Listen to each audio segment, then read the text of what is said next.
Para o mundo exterior, ele era um bilionário misterioso, um homem de negócios influente que navegava entre a elite global. Mas por trás da fachada de glamour e poder, Jeffrey Epstein escondia um segredo sombrio que chocaria o mundo. Jeffrey Epstein nasceu no Brooklyn, Nova York, em 20 de janeiro de 1953. Em uma família de classe média. Inteligente e ambicioso, ele rapidamente se destacou na escola e, mais tarde, em sua carreira como professor. Porém, foi no setor financeiro que Epstein encontrou seu verdadeiro caminho para o poder. Ele era persuasivo, sabia como atrair pessoas, havia algo magnético nele. Com sua habilidade em fazer conexões, Epstein entrou no mundo exclusivo da gestão de fortunas, trabalhando para algumas das famílias mais ricas dos Estados Unidos. No entanto, suas atividades empresariais sempre foram envoltas em mistério, levantando suspeitas sobre como ele acumulou sua imensa fortuna. Ao longo dos anos, Jeffrey Epstein construiu uma rede de conexões que incluía algumas das pessoas mais poderosas do mundo. Ele era visto ao lado de presidentes, membros da realeza e grandes empresários, sempre posicionado como um homem de grande influência. Ele sabia como se infiltrar em círculos exclusivos. Epstein era o tipo de pessoa que entendia o poder das conexões e sabia usá-las a seu favor. Mas enquanto acumulava poder e prestígio, ele também construía algo muito mais sinistro, uma rede secreta que operava nas sombras. O castelo de cartas começou a ruir em 2005, quando uma jovem acusou Epstein de abuso sexual. A investigação inicial revelou um padrão perturbador. Dezenas de meninas, algumas menores de idade, que alegavam ter sido aliciadas e exploradas por Epstein em sua mansão na Flórida. As histórias eram horríveis. Jovens vulneráveis eram atraídas com promessas de dinheiro e oportunidades, apenas para serem manipuladas e abusadas. Apesar das evidências crescentes, o poder e as conexões de Epstein garantiram que ele enfrentasse apenas acusações leves. Em 2008, ele chegou a um controverso acordo judicial, cumprindo apenas 13 meses de prisão em um regime que permitia saídas diárias para trabalhar. Enquanto o caso na Flórida se encerrava, surgiam relatos perturbadores sobre o que acontecia na ilha particular de Epstein, localizada nas Ilhas Virgens Americanas. Chamado por muitos de Ilha da Pedofilia, o local era descrito como um paraíso para a elite e um inferno para as jovens levadas para lá. Tudo parecia lindo quando você chegava, mas logo percebia que não tinha saída. Ele controlava tudo e você se sentia completamente isolada. Era como se ninguém pudesse ouvir ou ver o que acontecia lá. Tudo era controlado e ele fazia as vítimas sentir que não tinham saída. As alegações indicavam que Epstein usava a ilha como um ponto central para sua operação, recebendo convidados poderosos enquanto explorava jovens mulheres. A ilha de Epstein era o epicentro de suas operações mais secretas. Vítimas relataram ser levadas para lá em jatos privados ou barcos luxuosos, onde eram prometidas oportunidades glamorosas, mas encontravam algo muito diferente. A mansão principal da ilha, com seus corredores decorados com obras de arte extravagantes e móveis opulentos, escondia câmeras em cada canto, registrando cada movimento de quem passava por lá. A localização remota da ilha era uma vantagem estratégica para Epstein. Longe do continente, ele podia controlar quem entrava e saía. Seguranças patrulhavam constantemente, enquanto câmeras monitoravam todos os cantos. Para muitas jovens, a sensação de estar isolada do mundo era uma das ferramentas mais poderosas de manipulação de Epstein. Ele fazia com que acreditassem que não tinham como escapar. Little St. James também servia como um refúgio para algumas das pessoas mais poderosas do mundo. Políticos, empresários e celebridades foram vistos na ilha, participando de festas e encontros organizados por Epstein. Embora nem todos estivessem envolvidos em seus crimes, a presença dessas figuras alimentou teorias sobre a extensão de sua rede e sobre até onde iam seus esforços para proteger seus segredos. As vítimas descreveram a ilha como um lugar onde eram submetidas a abusos repetidos, frequentemente na presença de convidados de Epstein. Muitas delas eram intimidadas ou coagidas a acreditar que não tinham como sair da ilha sem sua permissão. Algumas relataram que Epstein usava a propriedade reservada como uma espécie de moeda de troca, oferecendo acesso a elas como um favor para seus convidados. Ele dizia que se as vítimas contassem algo, ninguém acreditaria. Elas eram apenas garotas e ele tinha conexões com todo mundo. Era como se elas não existissem fora daquele lugar. As câmeras estavam em toda parte. Não era apenas sobre controle, mas também sobre criar um banco de dados que ele pudesse usar a seu favor. Algumas teorias sugerem que essas gravações eram usadas como ferramenta de chantagem, garantindo que ele mantivesse influência sobre figuras poderosas que frequentavam sua ilha. Enquanto Jeffrey Epstein era a face pública de sua rede de exploração, havia outra figura central operando nos bastidores: Ghislaine Maxwell.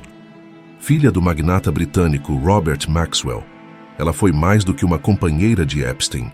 Ela foi acusada de ser sua cúmplice direta, ajudando a construir e sustentar a teia de exploração que prejudicou a vida de dezenas de jovens. Ghislaine Maxwell conheceu Epstein no início dos anos 1990. Após a morte de seu pai, um magnata envolvido em um escândalo financeiro. Buscando um novo centro de estabilidade, Maxwell encontrou em Epstein não apenas um parceiro romântico, mas também uma aliança que a colocaria no centro de uma operação internacional de exploração. De acordo com as vítimas, Maxwell desempenhou um papel ativo e central no esquema de Epstein. Ela era responsável por recrutar jovens, muitas vezes menores de idade, usando sua aparência sofisticada e promessas de oportunidades para conquistar a confiança das vítimas. Essas jovens eram atraídas com a ilusão de uma vida glamourosa, apenas para serem manipuladas e abusadas. Além de recrutar jovens, Maxwell também gerenciava a logística da operação. Ela organizava as viagens, hospedagens e até mesmo as interações entre Epstein e seus convidados. Testemunhas afirmaram que Maxwell participava ativamente dos abusos, criando uma dinâmica de poder onde as vítimas sentiam que não tinham para onde escapar.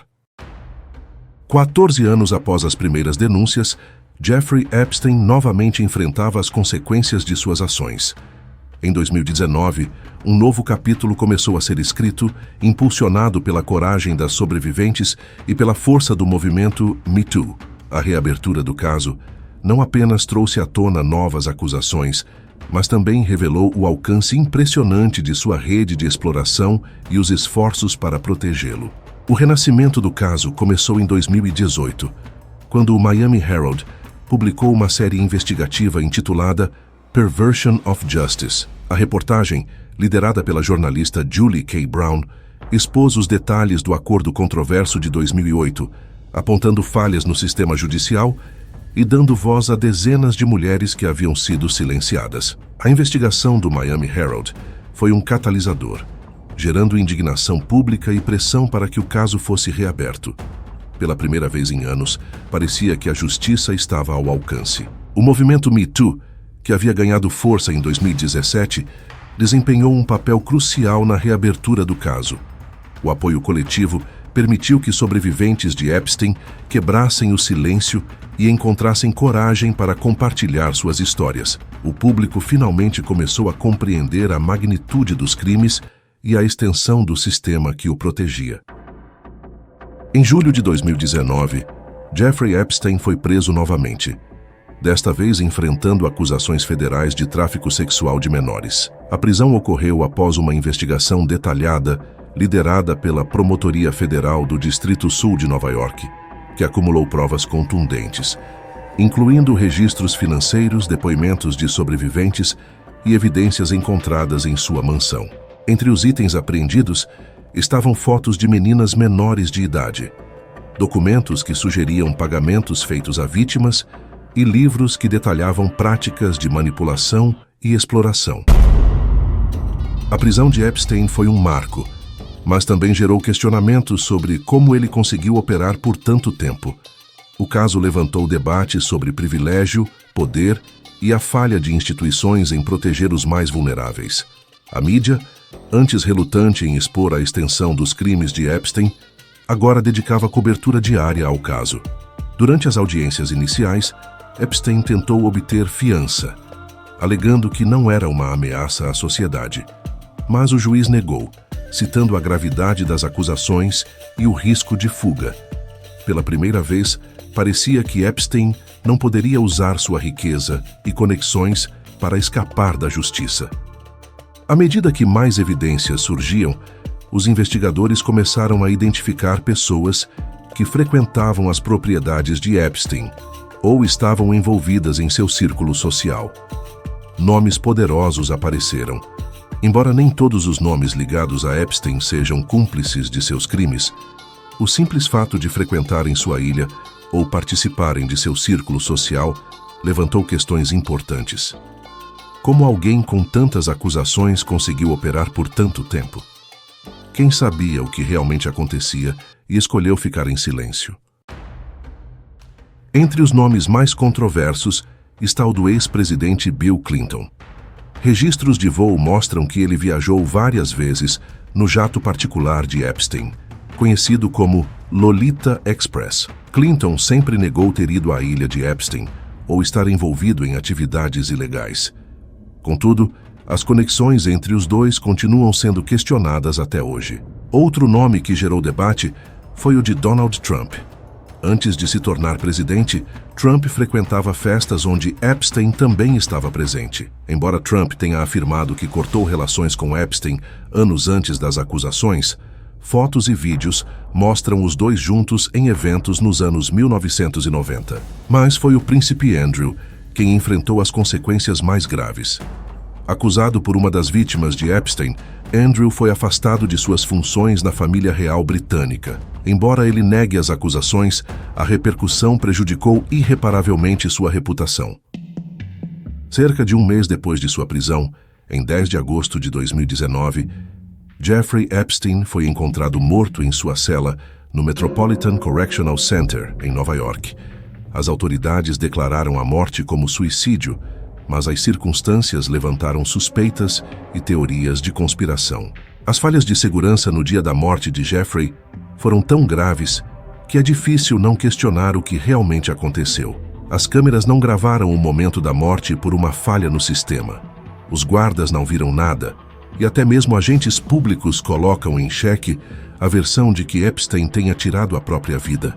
Após a prisão de Jeffrey Epstein em 2019, e sua morte controversa, enquanto aguardava julgamento, Ghislaine Maxwell tornou-se o foco das investigações. Em julho de 2020, ela foi presa pelo FBI em uma propriedade remota em New Hampshire. Acusada de tráfico sexual, Maxwell enfrentaria o peso total da justiça por seu papel na operação de Epstein.